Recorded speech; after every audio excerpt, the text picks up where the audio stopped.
यह है सुमित गोस्वामी, जो एक टाइम पर काफ़ी फेमस इंडियन लिरिसिस्ट एवं वोकलिस्ट थे, जो कि मेनली हरियाणवी लैंग्वेज में सॉन्ग्स लिखते और परफॉर्म करते थे। इनके करियर में इन्होंने काफ़ी हिट सॉन्ग दिए, जिनमें से कई सारे सॉन्ग्स में 50 मिलियन से ज़्यादा व्यूवरशिप लाना कोई बड़ी बात नहीं थी। यहाँ तक कि काफ़ी ज़्यादा ऑडियंस ऐसी है जो कि इनके सॉन्ग्स काफ़ी ज़्यादा पसंद करती है और कई इवेंट्स में इनके सॉन्ग्स बजाए जाते हैं, जिसके कारण इनके फैंस भी काफ़ी सारे थे। बट सिर्फ एक इंसिडेंट ने इनके पूरे करियर को ओवरशैडो कर दिया। इनके फैंस इनके ही खिलाफ हो गए और इनके ही खिलाफ प्रोटेस्ट करने लगे और यहाँ तक कि इनके घर के बाहर आकर फायरिंग भी कर दी। पर आखिर ऐसा क्या हुआ जिसकी वजह से इनका पूरा करियर ही खत्म हो गया? 18 नवंबर 1996 में हरियाणा के एक छोटे से गांव दतोली में सुमित गोस्वामी का जन्म हुआ। वो मिडिल क्लास फैमिली से थे तो ऑब्वियसली कुछ ना कुछ शौक तो होंगे, तो सिंगिंग करने का उन्हें एक शौक था। तो नॉर्मल सी बात है, उन्होंने स्कूल टाइम से सॉन्ग्स लिखना स्टार्ट कर दिया, लेकिन वो छोटे थे तो घर वालों ने इतना ज्यादा उनको सपोर्ट नहीं किया। सुमित गोस्वामी ग्रेजुएट होने के बाद जॉब भी करते थे, लेकिन वो दिन में सॉन्ग्स लिखते थे और रात में ऑफिस का काम करते थे। यहाँ तक कि लोकल इवेंट्स और फैमिली फंक्शंस में सिंगिंग और गिटार बजाने से उनका टैलेंट काफी ग्रो हुआ। इसके बाद सुमित ने अपना पहला डेब्यू किया कारोबार, जो कि 2018 में रिलीज किया गया था।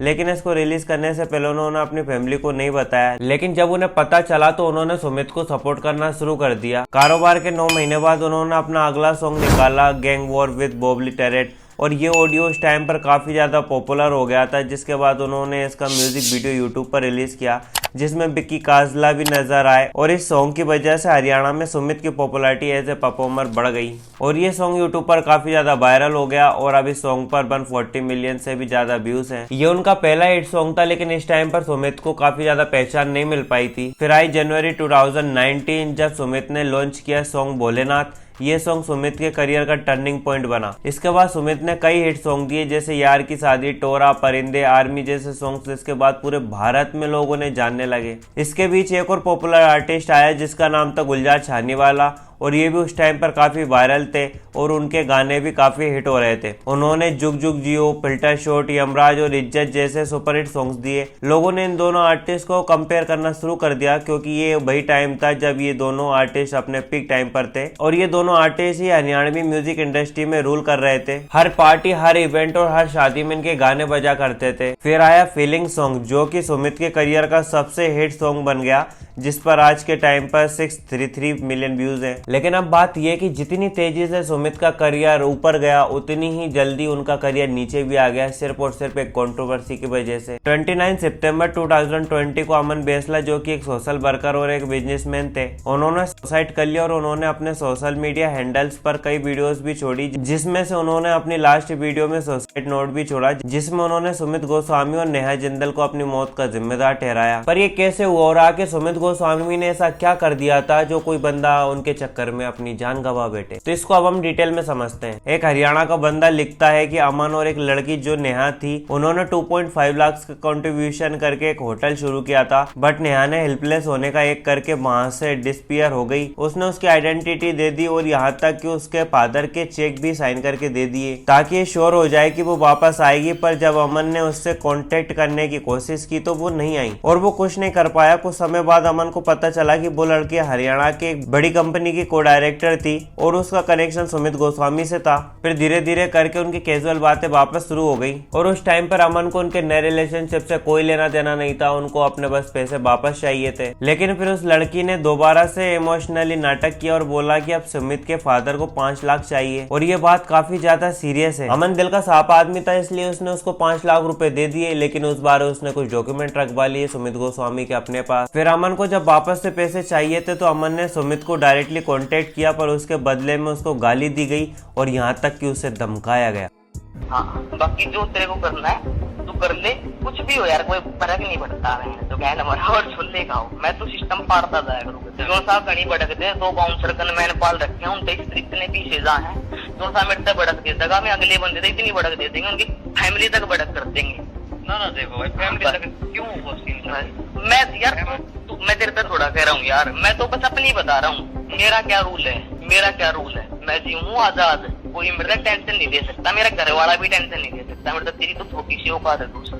अच्छा हाँ, मेरा घर वाला भी टेंशन। फिर एक दिन नेहा ने अमन को मिलने बुलाया। जब दोनों मिले तो नेहा ने उसकी शर्ट फाड़ ली और उसको धमकी दी कि अगर वो पैसे मांगेगा तो वो चीखने चिल्लाने लगेगी। मतलब यहाँ पर उनके ऊपर सीधा सीधा रेप एलिगेशंस लगाने की कोशिश की जा रही थी। तब अमन ने पीसफुली कहा ठीक है, अब हम कभी बात नहीं करेंगे, अपनी लाइफ एंजॉय करो। लेकिन फिर उन लोगों ने उसका कमजोर पॉइंट ढूंढ लिया।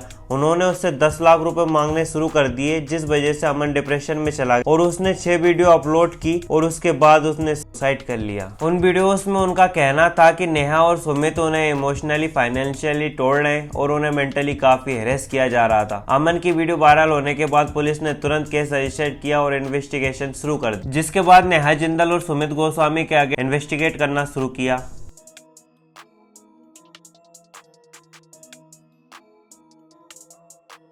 पर इसकी ही दूसरी तरफ सुमित की इमेज काफी ज्यादा खराब हो चुकी थी। कॉल रिकॉर्डिंग और एलिगेशंस के बेसिस पर ये साफ साफ दिखाई दे रहा था कि उनकी सक्सेस उनके ईगो में कन्वर्ट हो गई है। लोगों ने उन्हें सोशल मीडिया पर बॉयकॉट करना शुरू कर दिया, यहाँ तक कि hashtag justice for Aman bachelor trend होने लगा। और ये जस्टिस भी इसलिए मांगा जा रहा था क्योंकि उसने अपनी वीडियोस में बोला था कि उसका भी सुशांत सिंह राजपूत की तरह केस बंद कर दिया जाएगा और इस बात को लोग भूल जाएंगे। यहाँ तक कि काफी बड़े बड़े आर्टिस्ट अमन बैचलर के सपोर्ट में थे और उस टाइम पर उनके सॉन्ग्स यूट्यूब पर डिसलाइक किए जाने लगे थे। और जो भी उनका जस्टिस है वो उनको दिलाना है। उनके माँ बाप इस टाइम अकेले हैं, उनकी एक बहन है चीमा, जिसके बारे में मैंने उनकी वीडियो में देखा।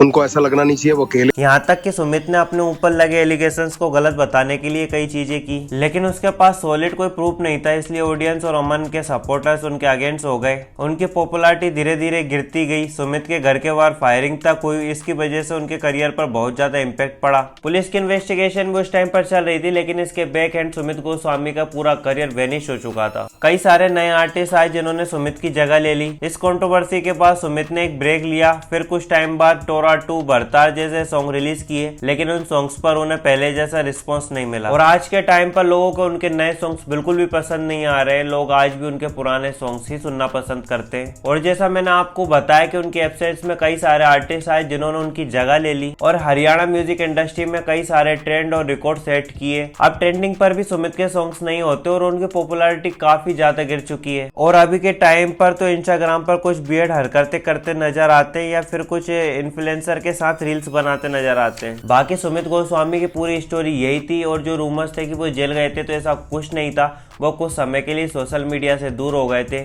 जैसा कि मोस्टली आपने देखा होगा बॉलीवुड में कोई स्टार कोई सा कांड कर देता है, वो कुछ समय के लिए गायब हो जाता है और ऑडियंस बेसिकली उनको भूल जाती है। कुछ इसी तरह सुमित गोस्वामी भी दूर हो गए थे सोशल मीडिया से। और अब वो कमबैक कर पाएंगे नहीं कर पाएंगे ये तो मुझे नहीं पता। अब आप बताओ, आपको क्या लगता है कि वो कमबैक कर भी पाएंगे या नहीं कर पाएंगे?